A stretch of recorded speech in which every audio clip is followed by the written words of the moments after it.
I found a few real-life examples from a novel that I've been reading. Can read this here. Interesting. That can definitely work. We can break down a structure from that. Yes. So let's start with the phrase structure first, yeah. So we have three. First is specifier plus head. Specifier plus head plus complement, and last is head plus complement. Okay. Who wants to explain first? Have you got the evidence? I've got the evidence. The first is maybe. Oh, so it's from an English online books called Fox. The Fox and the Stork. Yeah? Okay, here we have the word the fox, which taken from the online books called the Fox and the Stork. And the fox itself is okay. Let's specify it together. The is for specifier, and the fox is a noun. So in this context, we know that the head is the noun. So the noun is gonna be a noun phrase. Why we can say that it is a noun phrase? Because the specifier is a determiner. So this specifier, this determiner, is helps the head of the sentence, which is a noun, to make it into a noun phrase. Yeah, like. Okay, I also found the evidence like specifier plus head and complement. Here's one from a blog post. Okay, so here we got the sentence. The manager discussed the new project. So first thing first, we had the manager here. So the manager is a noun phrase, and noun phrase consists of specifier plus the head. And also we have discuss here. So discuss is a verb, and verb is a head of verb phrase. And next we have the new project. So the new project is the NP complement. So it is like the object of the verb. So it's the specifier, head, and the complement. So in syntax, complements are necessary elements that complete the meaning of the verb or other head. Unlike optional modifiers, complements are required by the verb fallacy. Okay, and also I found another evidence about head plus complement. Okay, so here we have the sentence under the chair. So under here is a head of the prepositional phrase, and this, the phrase the chair, is a complement of the preposition. So in this prepositional phrase wouldn't be complete without the object, and the word under here standing alone doesn't tell us much. So prepositional phrase require the complement to be meaningful, and the word under here, if it is standing alone, it will give us the question like under what, like that. Okay, good. So far we have seen how words group together to form phrases or phrases structure, like noun phrases, verb phrases, and prepositional phrases. And each phrase has its own structure, and sometimes that structure is incomplete without a complement. So it's like something that finishes the meaning. Okay, now let's move beyond just phrases and into clauses, basically complement clauses. Yeah, these are entire clauses that function like parts of a sentence. They often complete the meaning of a verb, noun, adjective, or preposition. Yeah, I already found evidence of a complement of a phrase and the other evidence for the complement for adjective phrase. The first one is complement of the verb phrase, and I found a sentence from a poem entitled I Believe, and the sentence is, I believe if a pebble is thrown upwards. Here we have a sentence. I believe pebble is thrown up. Now let's discuss the definition. The first word is up. Word is adverb. Throw is verb. Is auxiliary. Pebble is noun. Is determiner. It is complement. Is verb. Now is noun. Now let's combine verb and adverb. Verb and adverb. Adverb if they are combined into one, and then it becomes verb phrase. And then here we combine determiner with the noun. And then it becomes noun phrase. Now we combine the noun phrase, verb phrase, and it becomes sentence. And auxiliary is the inflection. And then now we combine complement with the sentence like this. And then after that, the word combined with the complement with verb becomes verb phrase. And now, because we cannot combine the noun with the verb phrase, we need to make it into noun phrase. This. And then now we combine the noun phrase with the verb phrase, and then it becomes sentence. And now, because I believe if a pebble is thrown upwards is present tense, so the inflection is noun past. And then the other sentence is as the evidence for what is it, the complement of adjective phrase. And then the sentence is, it is obvious that my talent is a hard life. And I found the sentence from an account in text. Now I'll show you the three types of text. We already have sentence here. It is obvious that my talent is hard life. Now for adjective word, life is noun, hard is adjective, is the determiner. Is verb, is noun, mine is the determiner. That here is the complement, obvious is the adjective, is here is the verb, and then it is the noun. Now if we cannot combine adjective and noun, we need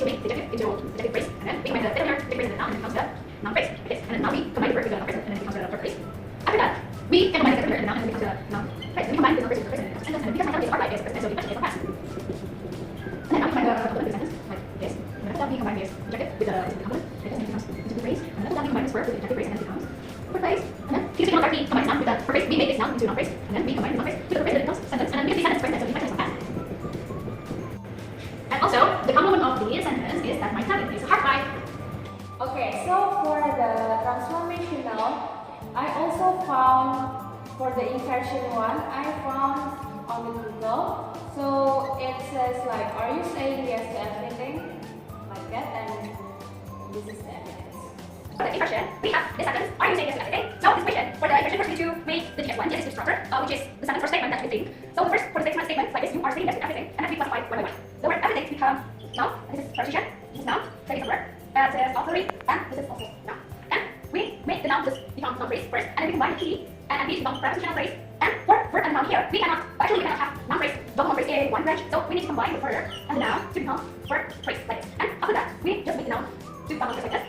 And auxiliary is like question, so we combine it together to become sentence, and then we forget to put it like this, and this becomes a complement phrase. And we forget to put this in here. Okay, so this is for the SS. Okay, so because we have already done with the DS1, so we move to the SS. So SS is a phrase structure, which is the sentence that we say or we produce. So to become the sentence or the question like, are you saying this to everything? We need to first we need to move the R to the left of or to the beginning of the sentence like this, and we just remove this and write the E. E stands for empty, and don't forget to write inversion here and this.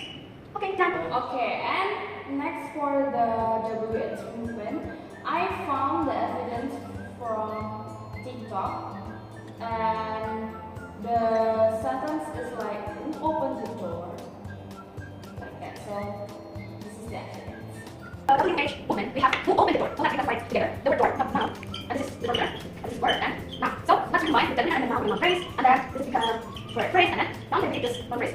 And we make it become sentence like this, and we get to write the instruction because this word is context. Okay, and then we're going to make it like okay, so let's move to the SS1. So we have this three diagrams. So for the SS, we need to move the who, this word, to the front, and we just erase this and we got E, and we write who here.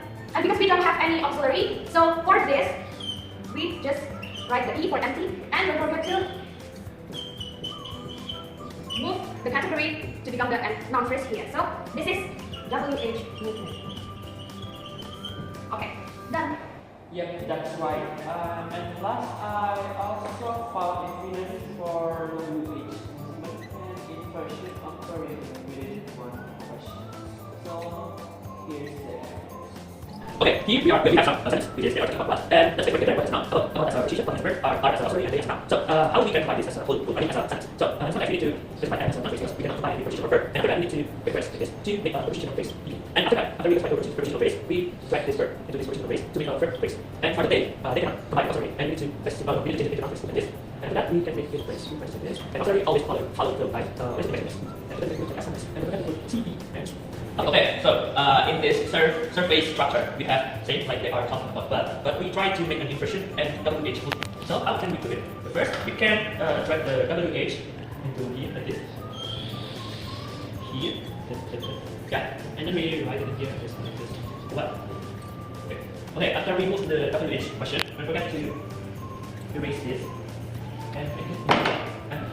Okay, after we have like this, we can put it like what is like noun, and then we can put it like this noun phrase. Okay, we have WH movement in here. We wrote like this WH. Okay, after that, how to make an inversion? When we want to make an inversion, we need to put the auxiliary in the front or maybe in the left of the subject.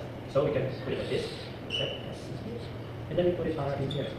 Okay, and also don't forget to erase the R in here. And then because R is auxiliary, you can put it like this already. You can erase it like this. It's up to you, optional. And if you want to remember about this, maybe you can write it down like this. And then try to check this as an inversion. And how we can put it like this? I mean, how to combine this? We can make it for example. Okay, that is the short. I can put it. Yeah, and E, and we can put it this. Yeah. Yes. And oh yeah, don't forget to write this inversion. Okay, done. Yay, finally we get this done. Yay! Yeah. Okay, and next and then we submit to student. Yes. Yes. Get it. Okay, let's submit. Okay. But before that, thank you guys for the participation. Yeah. Yeah. But let's edit the word. Okay.